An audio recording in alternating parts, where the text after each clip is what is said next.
لكل أمة منسكا ليذكروا اسم الله على ما رزقهم من بهيمة الأنعام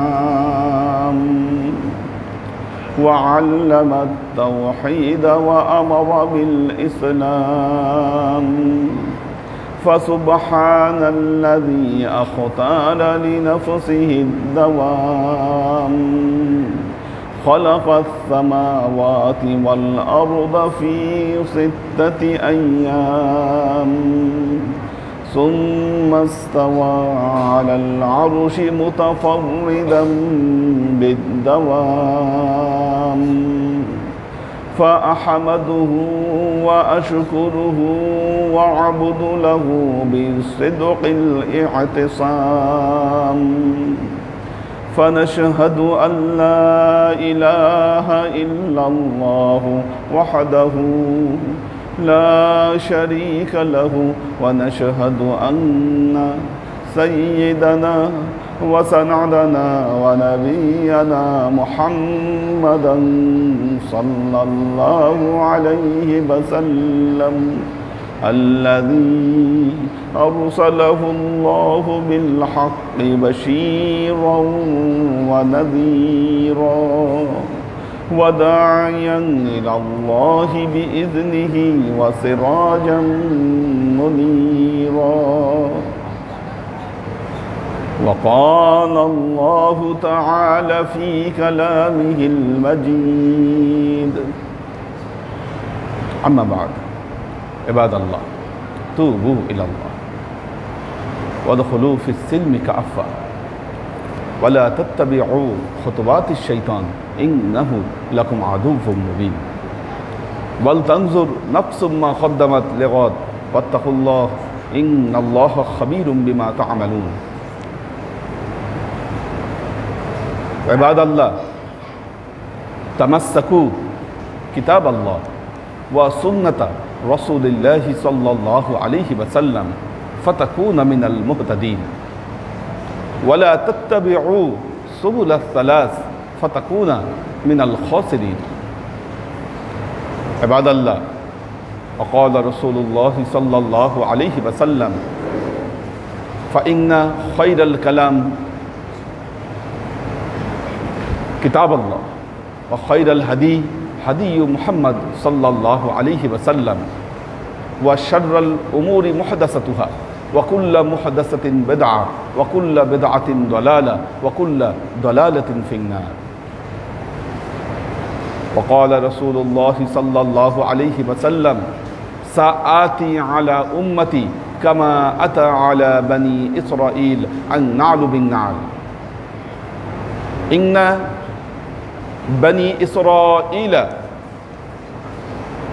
قد تفرقت 72 فرقة ويتفرق أمتي 73 فرقة كلهم في النار إلا فرقة واحدة قالوا من هم يا رسول الله قال من علي وعلى أصحابي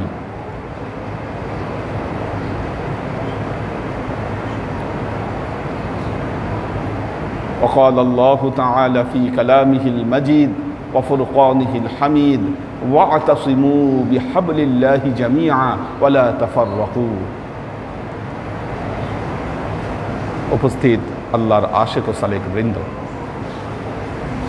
সর্ববিদ উত্তম প্রশস্তি জ্ঞাপন করছে সে আল্লাহ পাকের নিমিত্তে যিনি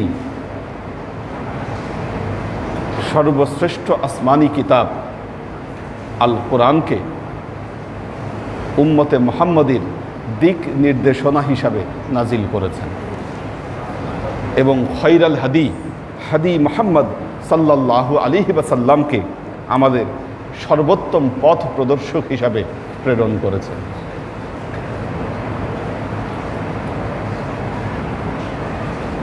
উম্মতে মুহাম্মাদের প্রতি আল্লাহর নবীর নির্দেশনা ওয়াতাসিমু বিহাবলিল্লাহি জামিআ ওয়ালা তাফাররাকু আল্লাহর রজ্জুকে, আল্লাহর রশিকে তোমরা শক্তভাবে ধারণ করো দৃঢ়ভাবে তোমরা ধারণ করো, ওয়ালা তাফাররাকু, নিজেদের মধ্যে তোমরা ইখতিলাফ তৈরি করো না। তোমরা আল্লাহর রশিকে শক্তভাবে ধারণ করো, নিজেদের মধ্যে তোমরা ইখতিলাফ তৈরি করো না।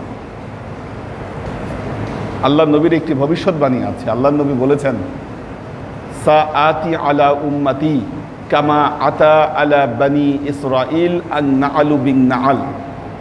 আল্লাহ নবী বলেছেন, জুতার দুই পাটি যেমন দেখতে একরকম হয়, বনি ইসরাইল আর আমার উম্মত এদের অবস্থাও হবে এক। কোন দিক থেকে একরকম?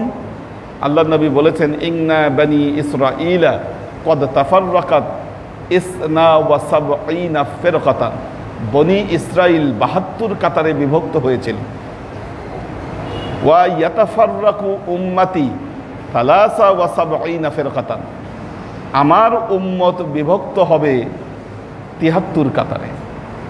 কুল্লুহুম ফিন্নার, প্রত্যেকেই হচ্ছে জাহান্নামী, ইল্লা ফিরকাতান ওয়াহিদা, এক ফেরকা ছাড়া। সাহাবারা জিজ্ঞাসা করলেন, ইয়া রাসূলুল্লাহ, কারা কারা এই এক ফেরকা যারা জাহান্নাম থেকে মুক্তি পাবে? আল্লাহ নবী বললেন, যারা আমার এবং আমার প্রকৃত সুন্নতের উপরে যারা প্রতিষ্ঠিত থাকবে। দুঃখের বিষয় হলো, সত্যি আমরা আজকে আল্লাহর নবীর সেই ভবিষ্যৎবাণী একটু খেয়াল করে দেখবেন, অনেক অংশেই আমরা নিজেদের মধ্যে ওই ভবিষ্যৎবাণী প্রতিষ্ঠা করে ফেলেছি। আজকে আমাদের মধ্যে যে ইখতিলাফ, আলেমে আলেমে দ্বন্দ্ব, পরমত সহিষ্ণুতা না থাকা, অপরের মতকে সম্মান না করা, শ্রদ্ধা না করা, নিজের মতের উপর গোরামি, এই যে বিষয়গুলো মুসলমানদের ভেতরে দিনে দিনে এই ইখতিলাফ আরও বৃদ্ধি করছে। অথচ এই ইখতিলাফ তৈরি করা এটি পবিত্র কোরআনের নির্দেশনার সরাসরি বিরোধী। আল্লাহ বলেছেন, ওয়ালা তাফাররাকু, তোমরা নিজেদের মধ্যে ফেরকা তৈরি করো না, পৃথক পৃথক করো না তোমরা, ওয়ালা তাফাররাকু। অথচ আমরা নিজেদের মধ্যে ফেরকা তৈরি করছি। সবচাইতে মজার বিষয় হচ্ছে, যেই সমস্ত বিষয় নিয়ে আমরা ইখতিলাফ করছি, ইখতিলাফের বিষয়গুলো কোনো ফরজ ওয়াজিব নিয়ে ইখতিলাফ না। মুসলমানরা আজকে যে বিষয়গুলো নিয়ে ইখতিলাফ করছে সব হচ্ছে নফল এবং মুস্তাহাব। যত ইখতিলাফ, এই ইখতিলাফ হলো নফল এবং মুস্তাহাব বিষয় নিয়ে। ইখতিলাফ এমন পর্যায়ে চলে গেছে, গ্রামের এক জায়গায় একটা মসজিদ আছে, ইখতিলাফের কারণে তার পাশে আরেকটা মসজিদ বানিয়েছে। এই ইখতিলাফের কারণে বিয়ে শাদী নিষিদ্ধ হয়ে যাচ্ছে, যে না ওরা ওই ফেরকার লোক, ওদের সাথে আমরা বিয়ে শাদী আমরা করব না, আমরা যাব না। আত্মীয়তার সম্পর্ক ছিন্ন করছে, যেখানে আত্মীয়তার সম্পর্ক ছিন্ন করা হলো হারাম। অথচ যেই ইখতিলাফ নিয়ে তারা নিজেদের মধ্যেই দ্বন্দ্ব তৈরি করেছে, এটা হচ্ছে মুস্তাহাব বা কোনো নফল আমল নিয়ে।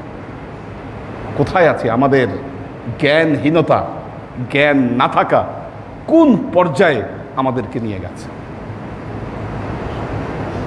দেখুন, আল্লাহর আশেক ও সালেক বৃন্দ, আমরা যদি মুসলমানেরা মনটা বড় করতে পারি, আমাদের দৃষ্টিভঙ্গিকে যদি আমরা একটু উপরে তুলতে পারি, একটা জিনিস দেখবেন, যখন এরোপ্লেনে মানুষ উঠে, এরোপ্লেনে যখন মানুষ উঠে, কোন বাড়ি ছোট আর কোন বাড়ি বড় বোঝা যায় না, কোন গাছ উঁচা আর কোন গাছ লম্বা এটা বোঝার কোনো উপায় থাকে না। নিচে সব কিছু সমান মনে হয়। আপনি যত উপরে আপনার চিন্তাকে তুলবেন, এই যে ছোট বড় চিন্তার যে আপনার পরিসর, এটা আপনার কাছে সমান্তরাল মনে হবে। আর যত নিচে আপনি নামবেন, তত এগুলাকে বড় মনে হবে। আল্লাহর আশেক ও সালেক বৃন্দ, আজকে মুসলমানেরা নিজেদেরকে ধ্বংস করছে এগুলো ইখতিলাফের মাধ্যমে। নামাজে জোরে আমিন বলবে না, আস্তে আমিন বলবে, মুস্তাহাব মাসালা। হাত কোথায় বাঁধবে এটা নিয়ে মুসলমানদের মধ্যে মারামারি, দ্বন্দ্ব। এই সমস্ত এমন কিছু বিষয় নিয়ে মুসলমানেরা নিজেদের মধ্যে মারামারি করছে, যা দুঃখজনক। আল্লাহর আশিক ও সালেক বৃন্দ, দেখুন সমাধান রাসূলুল্লাহ সাল্লাল্লাহু আলাইহি ওয়াসাল্লাম দিয়েছেন। আল্লাহ নবী বলেছেন, ইন্না খায়রাল কালাম কিতাবুল্লাহ, সর্বোত্তম কথা হচ্ছে আল্লাহর কিতাব। আল্লাহর কিতাব হলো সর্বোত্তম বাণী, এর চাইতে উত্তম বাণী আর নাই। ওয়া খায়রাল হাদি হাদি মুহাম্মদ সাল্লাল্লাহু আলাইহি ওয়াসাল্লাম, সর্বোত্তম পথ প্রদর্শক হচ্ছে মুহাম্মদ রাসূলুল্লাহ সাল্লাল্লাহু আলাইহি ওয়াসাল্লাম। শাররাল উমুরি মুহদাসাতুহা, এর বাহিরে প্রত্যেক নব উদ্ভাবিত যে আমল, এই নব উদ্ভাবিত জিনিস পরিত্যাজ্য। কুল্লা মুহদাসাতিন বেদআ, কারণ এই নব উদ্ভাবিত জিনিসই হচ্ছে বেদাত। ওয়া কুল্লা বেদাতিন দলালা, আর এই বেদাতের পরিণাম হচ্ছে পথভ্রষ্টতা। ওয়া কুল্লা দলালাতিন ফিন্নার, আর প্রত্যেক পথভ্রষ্টতার পরিণাম হচ্ছে জাহান্নাম। দেখুন মুসলমানরা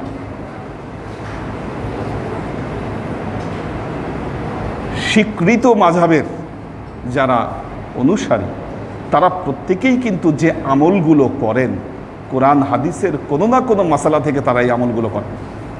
তাদের প্রত্যেকের আমলের পক্ষে যুক্তি আছে। যখন কেউ কোনো আমল করছে, মনে রাখবেন,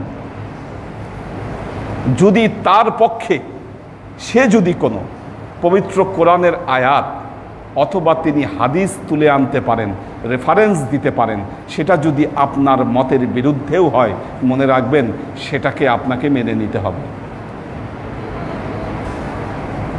আপনি যদি তার ইখতিলাফ করেন, তার মানেই হচ্ছে আপনি ফিতনাবাজ। তিনি হাদিসের যুক্তি দিচ্ছেন, তিনি রেফারেন্স দিচ্ছেন, কোরআনের আয়াত দিচ্ছেন, তারপরেও আপনি তার সাথে তর্ক করছেন, তার মানে কি? আপনি গোরামির আশ্রয় নিচ্ছেন। আপনার দ্বারাই ইসলামের আসলে ক্ষতি সাধন হচ্ছে। আল্লাহর আশিক ও সালেক বৃন্দ, যে কোনো মূল্যে মুসলমানদের ঐক্য ধরে রাখা, আল ফিতনাতু আশাদ্দু মিনাল কাতল, বলা হচ্ছে এই যে ফিতনা তৈরি করা, এটা হত্যার চাইতেও খারাপ। কাজী আল্লাহর আশিক ও সালেক বৃন্দ, ওয়াকাল রাসূলুল্লাহ সাল্লাল্লাহু আলাইহি ওয়াসাল্লাম,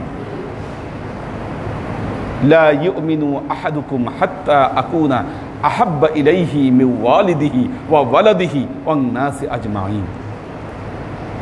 আল্লাহর নবী বলেছেন, তোমরা ততক্ষণ পর্যন্ত মুমিন হতে পারবে না যতক্ষণ পর্যন্ত আমি মুহাম্মদ রাসূলুল্লাহ সাল্লাল্লাহু আলাইহি ওয়াসাল্লাম তোমাদের কাছে তোমাদের পিতা মাতা ভাই বোন আত্মীয় স্বজন সবার চাইতে আমি যতক্ষণ পর্যন্ত প্রিয় না হব, ততক্ষণ পর্যন্ত তোমরা কেউ মুমিনই হতে পারবে না।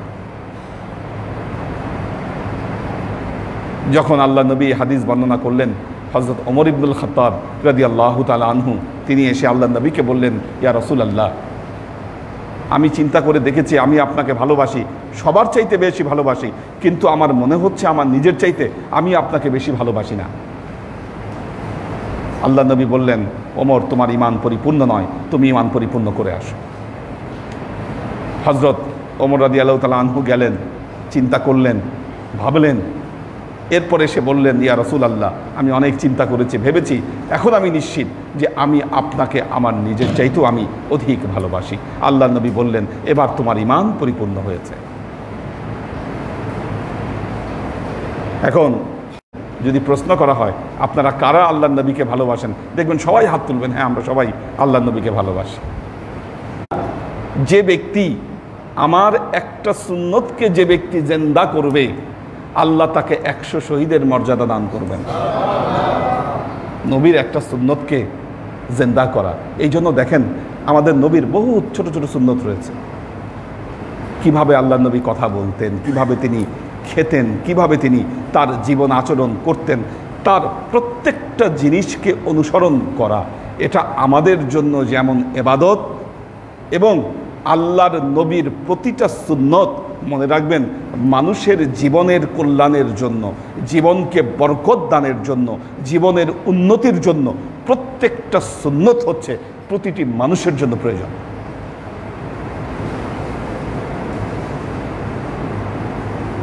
একজন মানুষ যদি আল্লাহর নবীর সুন্নাত অনুসরণ করে, সে বহু দিক থেকে সুস্থ থাকবে, বহু দিক থেকে সুস্থ থাকবে। একটা জিনিস চিন্তা করে দেখেন, এই যে এখন কোভিড, করোনা ভাইরাস, ডাক্তাররা বলতেছে সাবান দিয়ে হাত দাও, সাবান দিয়ে হাত দাও। 1450 বছর আগে আল্লাহর নবী 5 ওয়াক্ত নামাজে কি এই হাত ধোয়া এটা শিখাই দিয়ে গেছেন। ডাক্তাররা বলছে অধিকাংশ জীবাণু মানুষের মুখ দিয়ে প্রবেশ করে। আল্লাহর নবী 5 ওয়াক্ত মেসওয়াক করতেন এবং আল্লাহ নবী বলেছেন লাউলাম আশুক্কা আলা উম্মতি লা আমারতাহুম আন তাখিরিল ইশা ওয়া বিসওয়াক ইনদা কুল্লি সালাত। আমি আমার উম্মতের উপর কষ্ট মনে না করলে আমি তাদেরকে কি করতাম, প্রত্যেক ওয়াক্তে আমি তাকে মেসওয়াক করার নির্দেশ দিতাম। আপনি যদি নবীর সুন্নতকে অনুসরণ করেন আপনি সুস্থ থাকবেন। আল্লাহর নবী খাওয়া দাওয়া করতেন, কখনো পেট পরিপূর্ণভাবে খেতেন না, অন্তত পক্ষে 1 ভাগ খালি রাখতেন খাবারের ক্ষেত্রে। আমরা যখন খেতে বসি বা ভালো খাবার সামনে পাই, আমাদের কি ওই সেন্স মাথায় থাকে কি পাগলের মতো আমরা খাই? আর খাওয়ার ফলশ্রুতিতে যা হয় আমাদের এই বিভিন্ন অসুখ বিসুখ সব কিছু কিন্তু খাবার কারণে। আপনি আল্লাহর নবীর সুন্নতকে অনুসরণ করে দেখেন।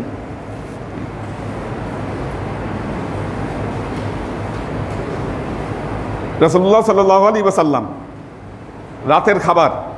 রাতের খাবার গ্রহণ করার পর এশার নামাজ আদায় করতেন। এখন ডাক্তাররা বলছে আপনি যদি খাওয়ার পরপরই শুয়ে পড়েন, আপনি একটু কর্ম না করেন, কি এই খাবার আপনার জন্য ক্ষতির কারণ হবে, এটা আপনার শরীরে টক্সিক তৈরি করবে এই খাবার। নবী কিন্তু এই সুন্নত দেখাননি। তিনি দেখাইছেন খাওয়ার পরে তিনি নামাজ আদায় করা বা একটু এই যে টুকটাক যে কাজগুলো করা, এটা কিন্তু রাসূলুল্লাহ সাল্লাল্লাহু আলাইহি ওয়াসাল্লাম রাতে খাবার পরে তিনি এই কাজ করতেন এবং তাড়াতাড়ি ঘুমিয়ে পড়তেন। সকালবেলায় তিনি ঘুম থেকে জেগে উঠতেন। আমরা তো আল্লাহর নবীর কোনো সুন্নত ধরে রাখতে পারিনি। আমাদের প্রত্যেকের এখন ঘুমাতে দেরি হয় এবং এই ঘুমাতে দেরি হওয়ার কারণ যে ইবাদত বন্দেগীর কারণে দেরি হয়, বিষয়টি কিন্তু তা নয়। মোবাইল, সামাজিক যোগাযোগ মাধ্যম, টেলিভিশন, এগুলোর পেছনে সময় দিতে দিতে ঘুমাতে আমাদের দেরি হয়ে যায় এবং ঘুম থেকে উঠেও আমরা দেরি করি। কাজী আল্লাহর আশিক ও সালেক বৃন্দ, যদি নবীর সুন্নতকে আপনি অনুসরণ করেন, যেমনিভাবে আপনি ইহকালীন জীবনে আপনার কল্যাণ হবে, পরকালীন জীবনে আপনার মুক্তির কারণ হবে, আপনার জীবনকে বরকতময় করবে। একটা জিনিস মনে রাখবেন, যে সংসারে নবীর সুন্নতকে অনুসরণ করা হয়, ওই ঘরে ওই সংসারে বরকত থাকবে আজীবন, বরকত থাকবে আজীবন। আল্লাহ নবী বলেছেন মুরু আউলাদাকুম বিসসালাত ওয়া হুয়া আবনাউম সাবআ সিনিন। তুমি তোমার সন্তানদেরকে নামাজের নির্দেশ দাও। দেখুন কত গুরুত্বপূর্ণ একটা বিষয় বলেছেন, তোমার সন্তানদেরকে তুমি নামাজ শেখাও যখন তার বয়স 7 বছর।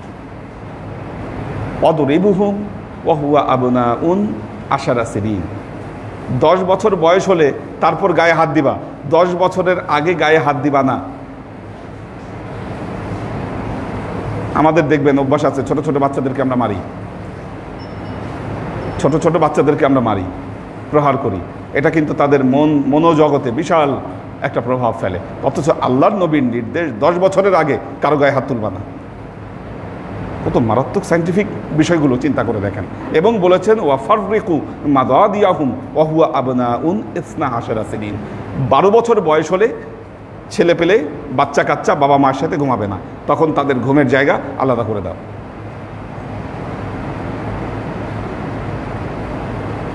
আপনি, আপনার স্ত্রী, আপনার সন্তান তারা যদি নিয়মিত নামাজ পড়ে, অবশ্যই সেই সংসারে সেই ঘরে বরকত আসবে, রহমত আসবে। ক্ষুদ্র ক্ষুদ্র সুন্নত। এক সাহাবী, তার এত পয়সা, এত অর্থ, আল্লাহ নবীকে এসে বললেন ইয়া রাসূলুল্লাহ, আমার এত টাকা আমি রাখার জায়গা পাচ্ছি না। আগে তো এরকম ব্যাংক ছিল না, ব্যাংক ব্যালেন্স ছিল না, ঘরেই রাখতে হতো সম্পদ। আর সম্পদ মানে ডাকাতের ভয় আছে, তখন এত নিরাপদ অবস্থা ছিল না তখন। বললেন ইয়া রাসূলুল্লাহ আমার এত সম্পদ, রাখার জায়গা নেই, আর সম্পদ কবে না খালি বাড়ে।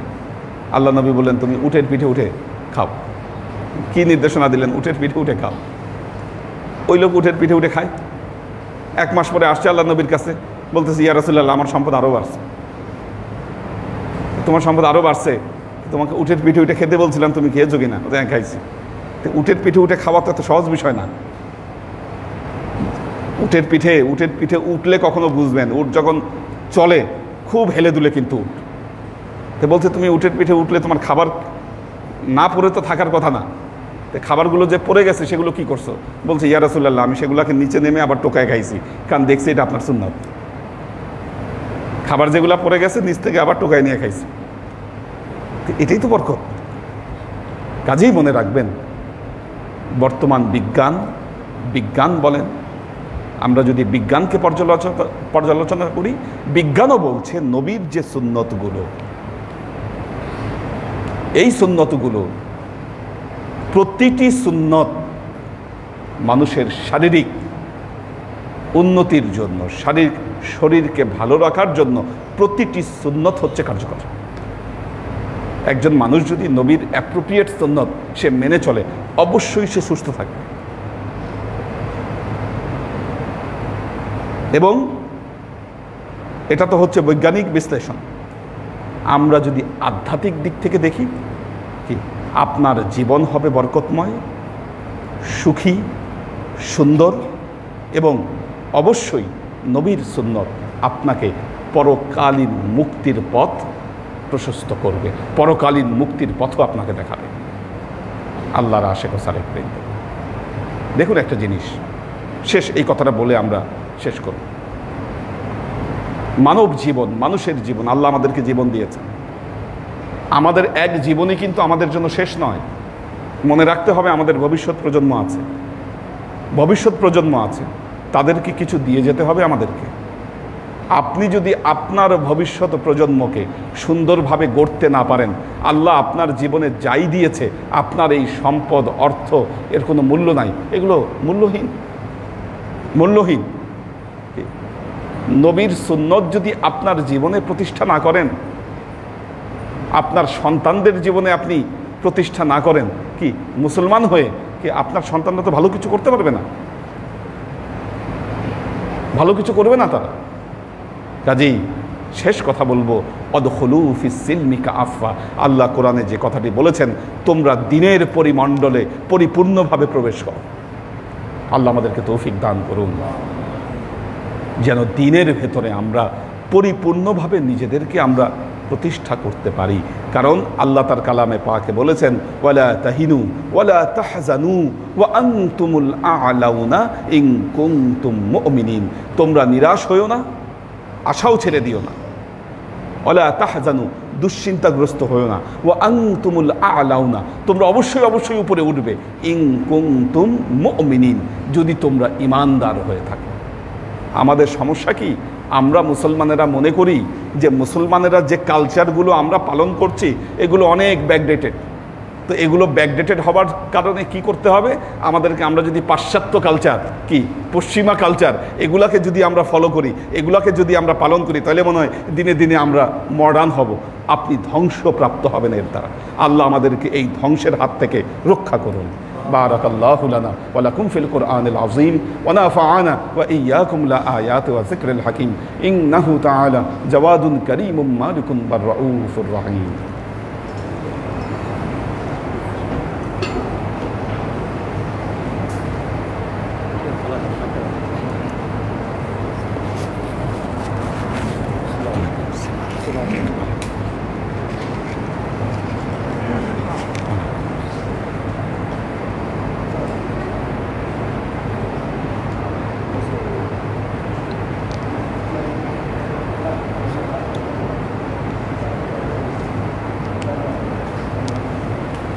কি অবস্থা আপনার?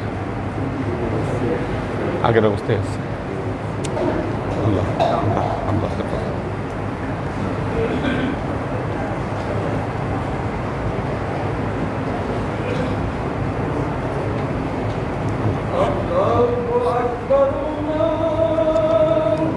বাড়িতে গেছে, বাড়িতে গ্যাসের সমস্যা ছিল, আমরা কিছু 105 টাকা সমস্যা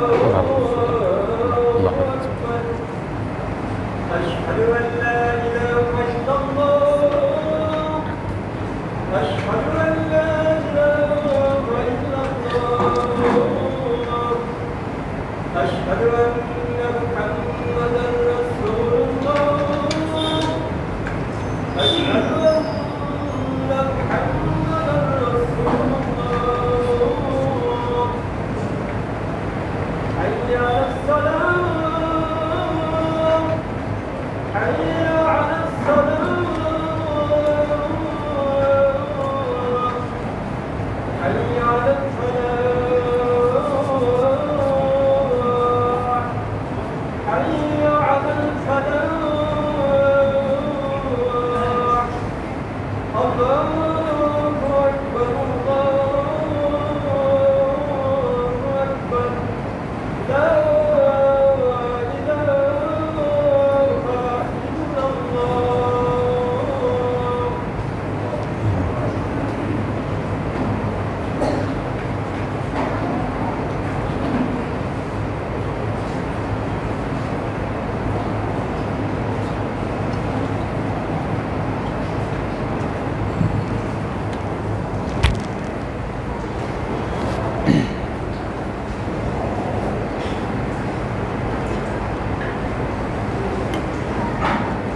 الحمد لله الحمد لله الذي جعل لكل أمة منسكا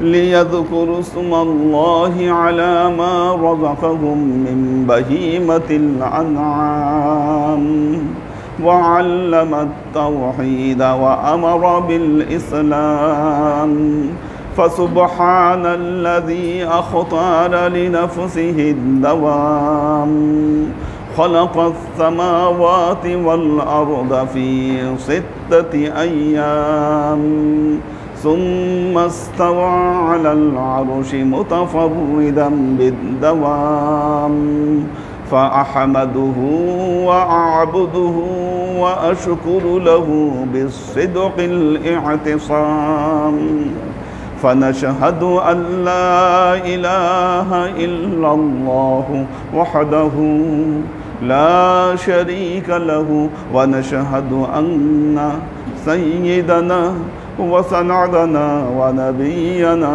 محمدا صلى الله عليه وسلم الذي أرسله الله بالحق بشيرا ونذيرا وداعيا إلى الله بإذنه وسراجا منيرا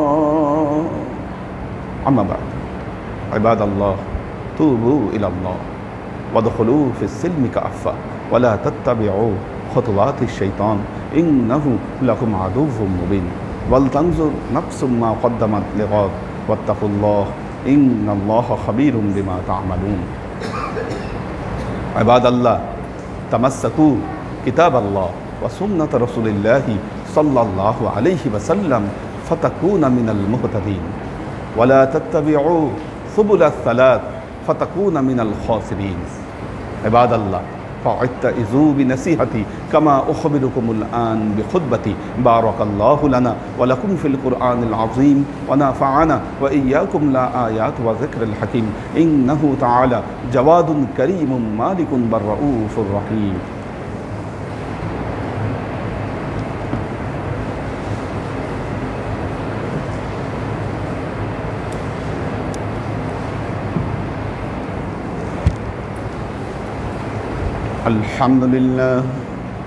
الحمد لله نحمده ونستعينه ونستغفره ونؤمن به ونتوكل عليه ونعوذ بالله من شرور أنفسنا ومن سيئات أعمالنا من يهد الله فهو المهتدي ومن يضلل فلن تجد له وليا مرشدا فنشهد أن لا إله إلا الله وحده لا شريك له ونشهد أن سيدنا وسندنا ونبينا محمدا صلى الله عليه وسلم الذي أرسله الله بالحق بشيرا ونذيرا وداعيا إلى الله بإذنه وسراجا منيرا.